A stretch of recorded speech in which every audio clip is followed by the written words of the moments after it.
नमस्कार दोस्तों, हम आपके लिए लेके आए हैं एक शानदार वीडियो। तो दोस्तों हमारे चैनल को शेयर करें, सब्सक्राइब करें और बेल आइकन दबाएं और वीडियो को एंड तक देखें। हम आपके लिए बहुत ही शानदार और एक इतिहासकारी किले के बारे में बताने जा रहे हैं।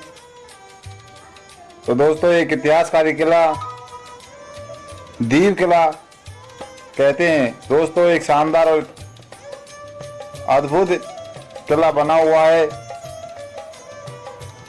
इस विश्व प्रसिद्ध किले का निर्माण 1535 ईस्वी में पुर्तगाल द्वारा मुगलों के गुजरात सल्तनत और राजपूतों की पुर्तगालियों पर आक्रमण करने से बचने के लिए किया गया था।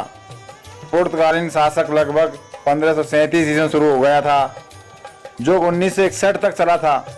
हालांकि भारत के वर्ष 1947 में आज़ादी हासिल कर ली थी, परंतु पुर्तगालियों का शासन गोवा और कई द्वीपों में काफ़ी समय तक चलता रहा था। ये द्वीप और किला वर्ष 1961 तक पुर्तगालियों के अधीन बना रहा, क्योंकि ये अरब सागर का एक बहुत ही महत्वपूर्ण व्यापारिक मार्ग था। वर्ष 1534 ईस्वी में बहादुर शाह ने मुगल सम्राट हुमायूं से खतरे होने की आशंका के कारण पुर्तगालियों के साथ शांति संधि और उन्हें बेसई किला सौंप दिया था। उन्होंने द्वीप में एक ही किला बनाने की अनुमति दी थी। बाद में बहादुर शाह ने यह महसूस किया कि पुर्तगाली भी भरोसे लायक नहीं है। उन्होंने युद्ध का आगाज कर दिया था, जिससे उसकी मृत्यु हो गई थी। बहादुर शाह के बाद उसके भतीजे महमूद शाह को उसका उत्तराधिकारी बना दिया गया था। यह किला 1960 के दशक के बाद भारतीय सरकार के नियंत्रण में आ गया था।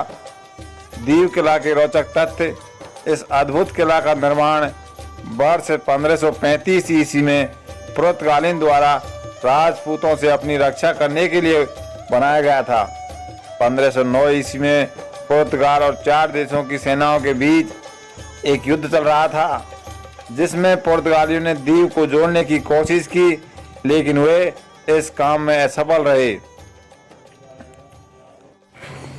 वर्ष 1534 ईस्वी में पुर्तगालियों ने बेसिन की एक संधि पर हस्ताक्षर किए और उसके माध्यम से उन्होंने बेसिन पर कब्जा कर लिया, जिससे अब बेसई के नाम से जाना जाता है। वर्ष 1961 ईस्वी में ये किला द्वीप और दोनों पुर्तगालियों के अधीन थे, जिसके बाद ऑपरेशन विजय के माध्यम से भारतीय सरकार ने पुर्तगालियों को इसे छोड़ने के लिए मजबूर कर दिया था। उस समय इस किले से लगभग 350 अधिक पुर्तगाली सैनिक थे, जिसके बाद इस किले पर भारत सरकार का नियंत्रण स्थापित हुआ।